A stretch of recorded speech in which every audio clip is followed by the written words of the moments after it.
Hey there, are you looking at your schedule and wondering how you will fit it all in? This can feel super overwhelming. And if you're anything like me, this has happened to you once or twice in your life and business.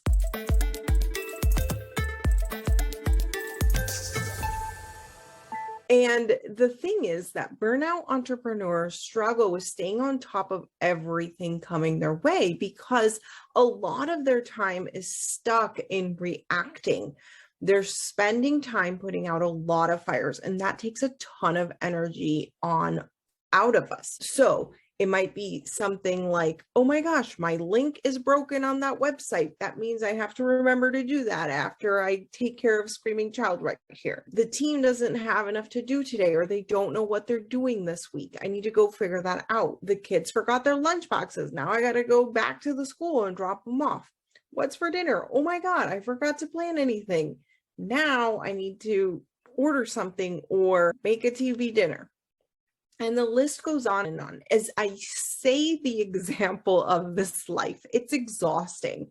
And even just walking through that example, like I could feel the tension as those scenarios have come up for me because I have lived there. I have been there before.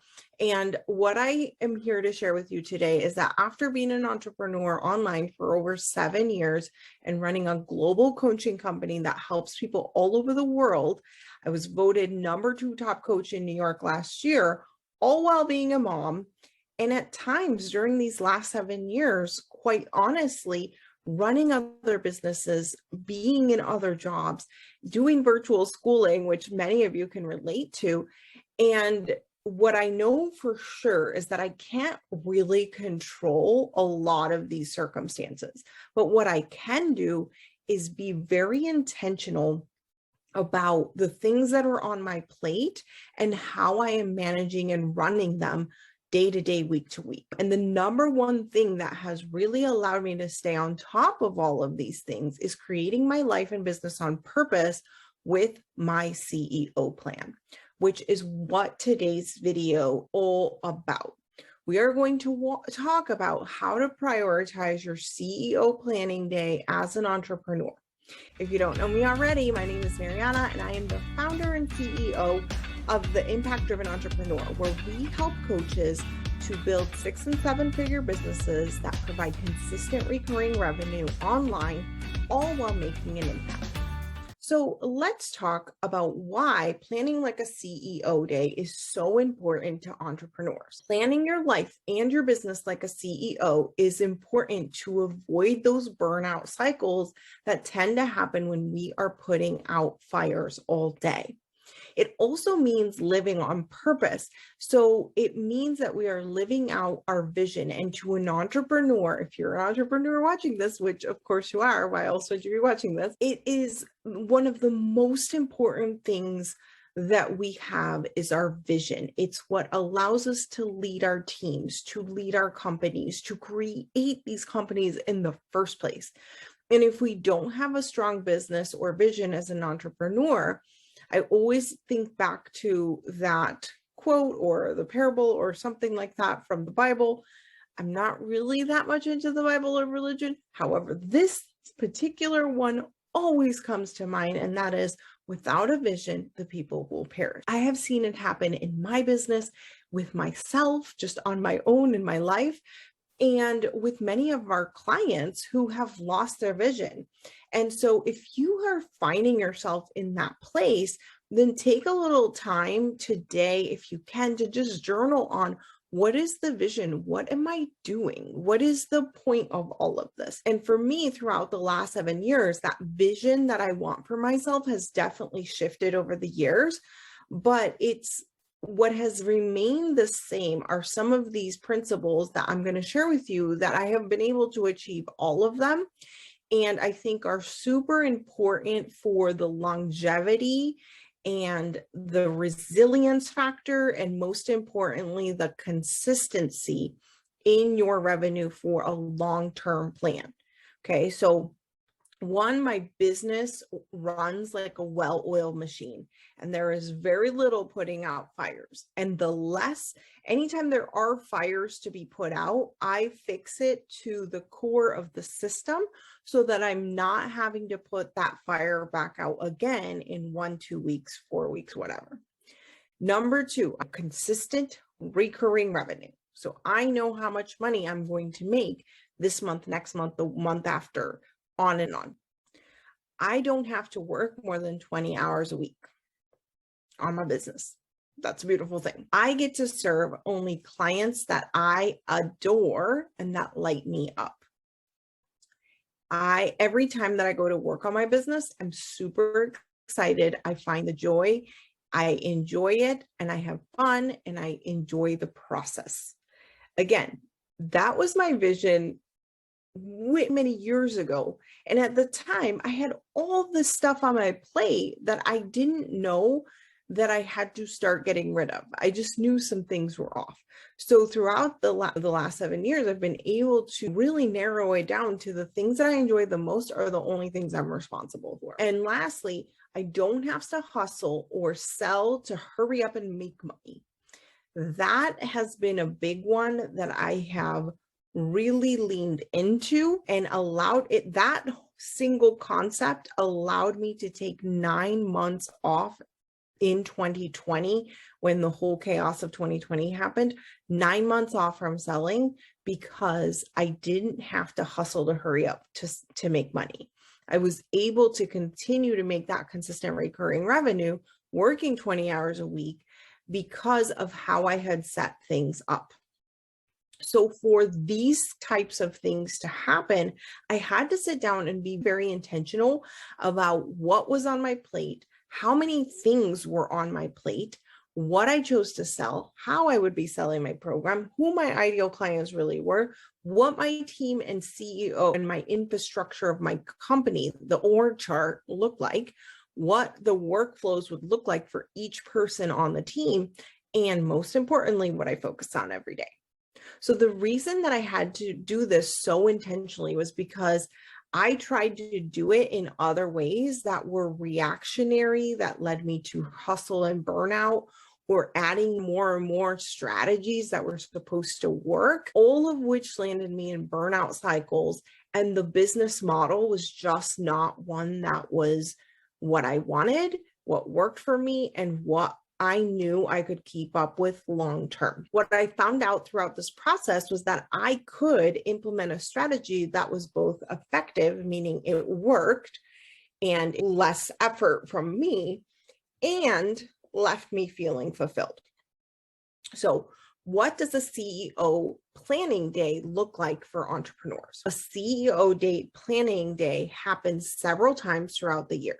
And I'm going to give you some of the general timelines so that you understand how it all feeds into each other, starting with my 3-year plan. So first, I do a 3-year plan for my big vision and financial goals.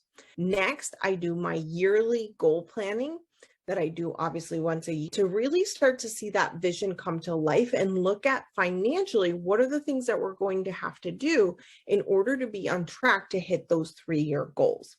Next, I do quarterly assessments, and those serve as assessments and course corrections because throughout that process, I'm course correcting for where we are trying to go and what we are trying to do. Then we set monthly targets and project breakdowns. So basically that's looking at what's coming up this month and what are the projects that are going to allow us to hit those quarterly targets. Next, we go into weekly reviews and planning. So every single week, which in reality, I do this bi-weekly, but it's weekly. It's a weekly review. It's called a weekly review, but I do this bi-weekly. That means I do it every other week because that's when my kids are with their dad. So I sit down and I just review what has happened over the course of the last couple of weeks. And I look at what we are going to focus on for the next period. And that's when I'm doing like the very fine detail of all the time blocking, all the little tasks, all the little things that need to happen every single day for the next 2 weeks. And then if that was the end, that would be the end and it's not, right? Here's the last part, and it's the most important part. The daily calendar, reviewing and reflecting to make sure we are on target every day. So it begins with that morning. What does that morning look like? And making sure you're checking your calendar and everything on there is intentional and on purpose. And then at the end of the day, reflecting on how that day went.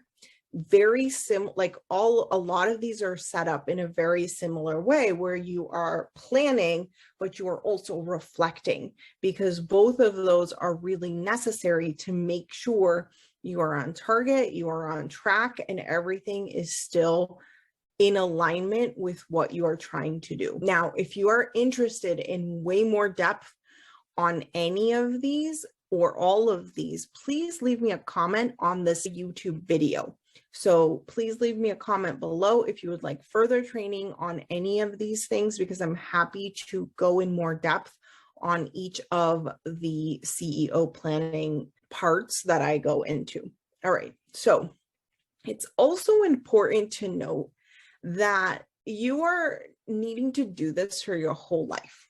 Okay, when you run a business, your personal life and what's going on outside of the business can really impact your business. And for example, during the pandemic, there was a lot of reflection and analyzing, what are we going to do here, because no childcare in sight. And also now you have to do virtual schooling. So how are we going to prioritize what needs to happen at the highest priority? But also, what does the organization need to look like? What does the org chart need to look like? Who do we have to hire? What roles will we be hiring for? What do they need to know, do every day in order to account for the time that I'm not going to be in the business? And also, what will the finances of that all look like? And how will that shake out? Okay, so it is a comprehensive strategy. You cannot just look at your business as a silo and look at your personal life as a silo. At least I know I can, because when I have done that, what I can tell you pretty much every time happens, because I love to set really big goals and I love to have really high standards for myself, I end up overcommitted in way too many areas. If I'm looking at, say, home, personal life, my own goals, and my business, I'm looking at everything separate. I'm like, oh, I can totally go for this huge goal. And then I end up not being able to make progress on any of them. So instead, when we look at everything as a whole, you're better able to say, okay, listen, this area over here is like on fire. So let's address all of that and put this other stuff on the back burner until we can focus on that again later down the line. And I'm not saying this to say that you're going to like throw the baby out with bathwater and just not do anything else for yourself or for your personal life or for anything else if something is blowing up in your business. There is a balance of all of those areas, and you get to choose what the standard is going to be and what you are going to hold yourself to, and do it in a way that is loving and supportive of you. And that is really important. All right, so what does the CEO day planning day look like for entrepreneurs? Every quarter, I'm going to talk about the quarterly planning day because I think that's the most crucial one. So I take an entire day to do my CEO day planning. And we teach this process in length inside the Profitable Impact Formula Mastermind. And this is a really important cornerstone because it has you walk through each of the core functions of your business and assess where you are with them. Because if there are any bottlenecks in those, when you try to grow for that quarter, you are going to come up to a barrier and not be able to grow. So that quarterly assessment is really important to actually create scalable businesses and scalable growth throughout your journey as a business owner. And the other thing that I find is that with that quarterly timeline, it's enough time where you can really see a good amount of progress in terms of your sales, in terms of your financial growth. And it's also small enough where it doesn't feel like you have forever, like with an annual. So what we are going to do is we are going to give you for free the definitive guide to taking a CEO day. All you have to do is click on the link in the description or near my finger somewhere to go get it. It is absolutely free. All you have to do is submit your email, let me know where to send it, and we'll send it right off to you. All right, so how does a CEO planning day make annual planning easier? A CEO planning day makes annual planning easier because what it does is that it turns those annual plans from a wish to an actual daily, what am I doing today? Not just for you, but also for every single other person on your team. And that is absolutely priceless. It prevents us from ending up in that reactionary mode or reflecting at the end of the year and being like, what the hell just happened? And in addition, that regular check-in allows you to process how you're feeling and how the entire business is aligning with who you are today. Because as entrepreneurs, we're on an ever evolving journey of personal growth. If you're not, you need to get on it, because a lot of times that's the reason that your business isn't doing as well as you want it to be.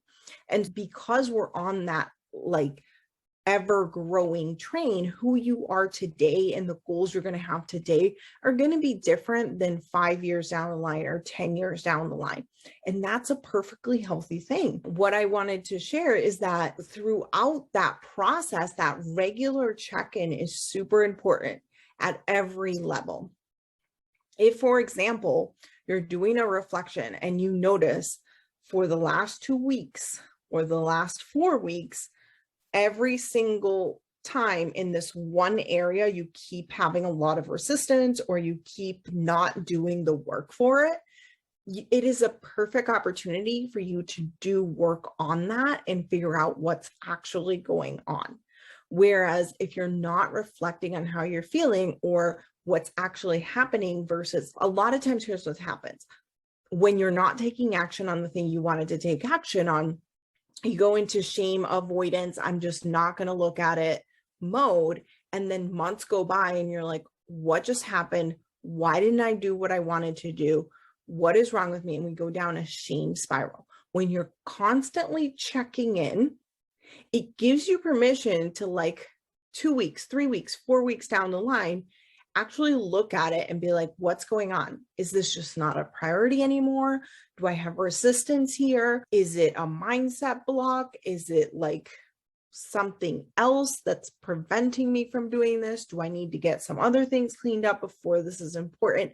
Just allows you to problem solve through it instead of the shame spiral that is not helpful and not healthy for you and doesn't support you actually making a difference in that goal coming to fruition. And an example that I have about this is, yes, even though I've been in business for 7 years, last year with the pandemic, I had a little issue where I didn't want to show up on social media anymore. Like, I just had so much resistance to it. I'm like, oh my God, I hate social media.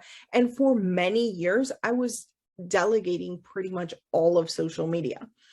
And I had to work on, because the process and who was taking care of it before versus who was going to be taking care of it next, the process needed a lot of work, which meant I wanted to take it over for at least 1 month so that I could put all of the finer details together of that process and hand it off to a person so that they could just run with it and I wouldn't have to touch it anymore. And I had so much resistance to it, even though I knew it was very temporary. And I had a lot of work to do around my mindset, around showing up on social media, around being an introvert, around what it meant to share my stuff, even though I had been sharing it, even though I was sharing it to Google Documents, which my team then went and posted. That was beyond the point. The point was, when I was faced with that really real raw moment, I would avoid it. And so I realized that even though I had delegated, which was a super boss move, I still had work to do on that visibility piece. Again, if we're not conscious of it, if we're not seeing what's happening, we just avoid the benefit without figuring out why we aren't growing. So I could have easily just not been reflecting, not been looking at what was happening, and just been like, oh, whatever, I'll get to it another time. I don't want to look at it. I don't really care. I'm just going to give this off to somebody else.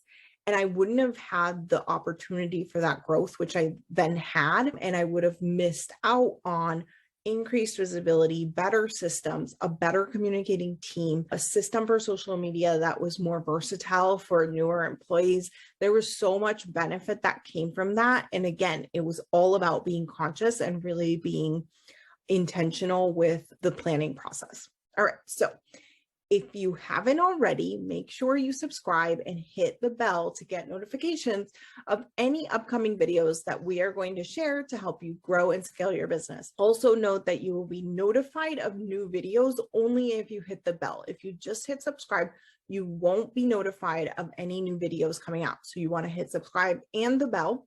And I look forward to seeing you in the next video. Have an amazing day, impactful one. And no matter where you're watching this from, you are capable, you are strong, you are here to make a difference. So go out there today and do just that. Lots of love. Bye.